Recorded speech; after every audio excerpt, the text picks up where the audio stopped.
సంవత్సరాల తరబడి ఎన్ని మందులు వాడినా మీ మోకాల నొప్పులు తగ్గట్లేదా? ప్రాణ పెయిన్ క్లినిక్ లో అత్యాధునిక చికిత్స.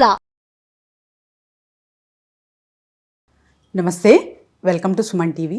ఈరోజు ఆ బిజినెస్ బేసిక్ కాన్సెప్ట్స్ ఏంటి అని చెప్పడానికి మా ముందు మహేష్ గారు ఉన్నారు. సో వెల్కమ్ మహేష్ గారు. నమస్తే. ఏదైనా కావచ్చు, బిజినెస్ చిన్నగా అయినా పెద్దగా అయినా చాలా వరకు భయాలతో ఉంటారు. ఎందుకంటే జాబ్ అంటే శాలరీ పక్కా అన్నట్టు ఉంటుంది, కానీ బిజినెస్లో ప్రాఫిట్ ఎంత వస్తుందో తెలియదు. సో ఎంతవరకు సస్టైన్ అవుతామో తెలియదు. ఇలాంటప్పుడు గ్రౌండ్ వర్క్ తెలియదు, తర్వాత వచ్చి ఏం రీసెర్చ్ తెలిసేకి కూడా ఆస్కారం ఉండదు చాలామందికి, కానీ చెయ్యాలని ఉంటుంది. సో ఇలాంటి వాళ్ళకి మీ సలహా సార్? ఒక తరం ముందుకు వెళ్తే కేవలము యువత అంతా కూడా ప్రభుత్వ ఉద్యోగాలు సాధించాలి అనేటువంటి దృక్పథం కలిగి ఉండేవాళ్ళు. ఒక గవర్నమెంట్ జాబ్ వస్తే లైఫ్ సక్సెస్ అనేవాళ్ళు. ఓకే. ఒక జనరేషన్ చేంజ్ అయ్యాక సాఫ్ట్వేర్ జాబ్స్ ఎవరైతే సంపాదిస్తారో వాళ్ళు సక్సెస్గా భావించేవాళ్ళు. కానీ ఈరోజు ఉన్నటువంటి యువతరం అంతా కూడా ఎంటర్ప్రిన్యూర్షిప్ పైన ముందుకు వెళ్తుంది. వ్యాపారవేత్తలుగా ఎదగాలి అనేటువంటి ఒక కొత్త ఆలోచనతో ముందుకు వెళ్తుంది. కరెక్ట్. ఇది చాలా మంచి తరుణం, మంచి ఆలోచన కూడా. ఎవరి కాళ్ళపైన వాళ్ళు నిలబడుతూ ఉపాధి అందించడం అనేది.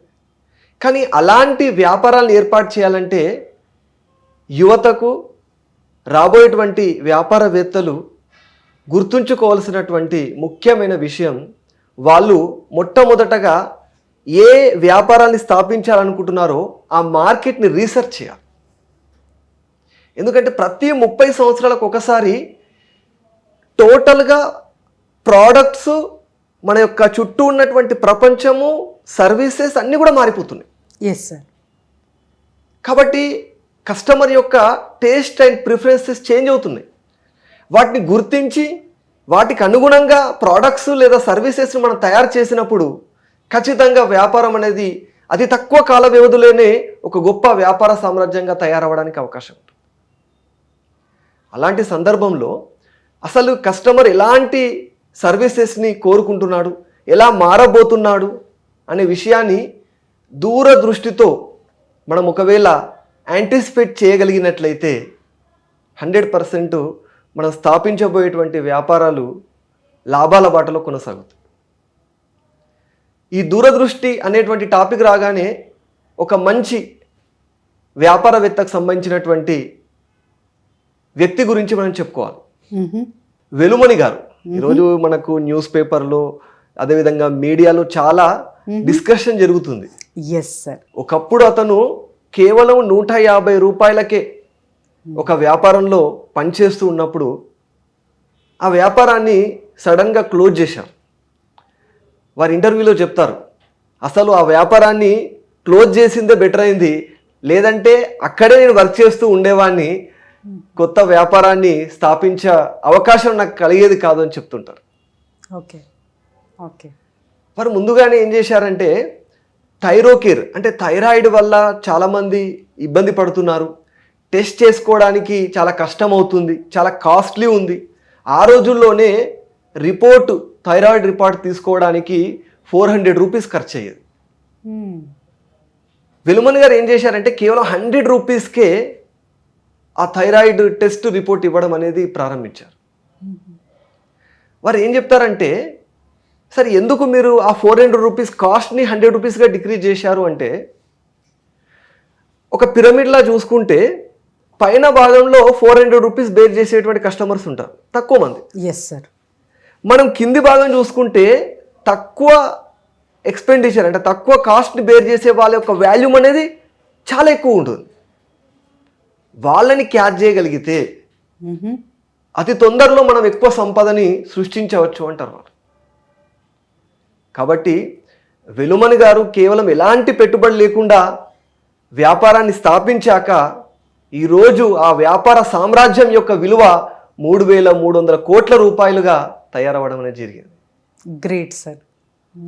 అలాంటి వ్యక్తులని ఆదర్శంగా తీసుకొని ఈరోజు ఎవరు వ్యాపారం స్థాపించాలనుకున్నా కూడా ముందు చూపుతో మనకు వ్యాపార ప్రపంచంలోకి వెళ్తున్నప్పుడు టార్గెటెడ్ కస్టమర్ ఎవరైతే ఉన్నారో వాళ్ళ యొక్క ఆలోచనలు, అభిరుచులను మనము గ్రహించగలగాలి. Correct sir, absolutely. సో చాలా it's a very inspirational story sir. ఎందుకంటే ఇది దూరపు దృష్టి ఎప్పుడైతే మనకు ఉంటుందో అప్పుడే ఇవన్నీ సాధ్యమవుతాయి. ఎలా అంటే ఏదో ఒకటి పెట్టుబడి చిన్న పెట్టుబడిని లేకపోతే లక్షలు కోట్లు పెట్టినా కూడా వెంటనే నాకు ప్రాఫిట్ వచ్చేయాలి అన్న యాంగ్జైటీతో ఉంటారు.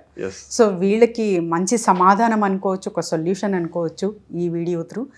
వెలుమరి గారు ఇంకా ఏమేం పరిశోధనలు చేశారు, సో వారు ఎంత పొటెన్షియల్ పెడితే తప్ప ఇది అంటే ఇంత పెద్ద స్థాయికి అంటే ఏ ఒక్క పెట్టుబడి చూడండి, చిన్నో గొప్ప పెట్టుబడి పెడితేనే వ్యాపారం అంటారు, కానీ తను ఏ పెట్టుబడి లేకుండా కూడా ఇంత పెద్ద సామ్రాజ్యాన్ని తను స్థాపించారు. అది అంటే ఆషామాషి కాదు.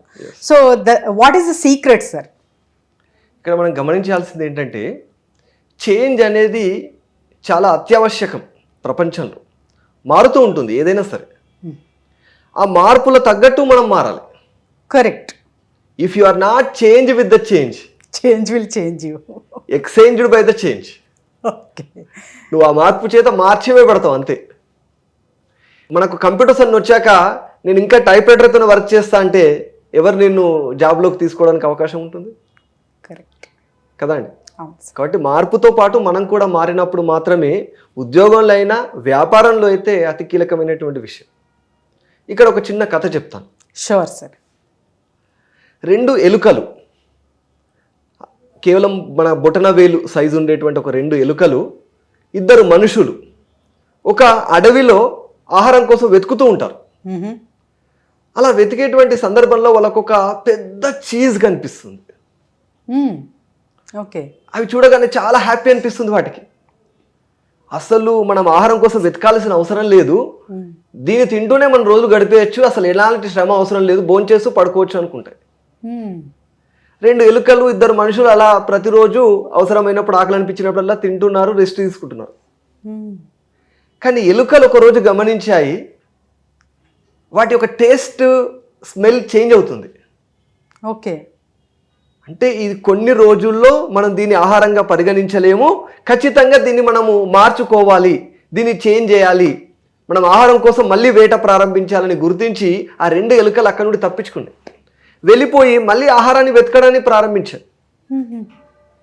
ఆ సందర్భంలో ఇక్కడ 2 మనుషులు అదే విధంగా దాన్నే తింటూ ప్రతిరోజు కూడా ఉన్నారు.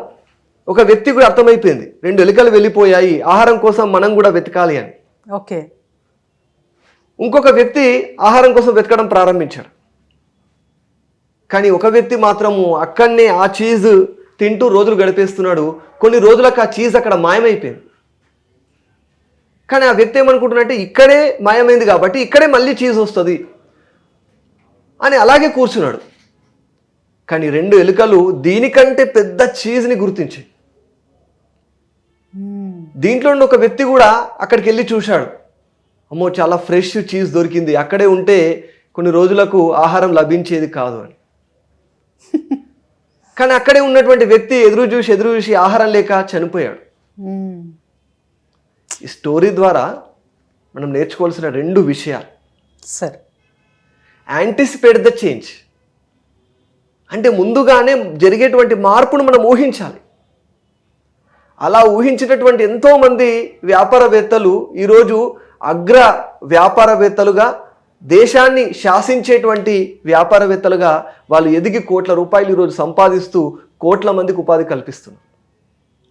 And also accept the change. ఆ జరిగినటువంటి మార్పును ఊహించడమే కాదు, దాన్ని మనము మార్పుతో పాటు మారాలి. కరెక్ట్. అక్కడ ఏ వ్యక్తి అయితే అలాగే కూర్చున్నాడో అలాగే కూర్చోకుండా ఒక వ్యక్తి ఆహారం కోసం వెతకడం ఏ విధంగా అయితే ప్రారంభించాడో అలా నీ వేటను నువ్వు ప్రారంభించాలి.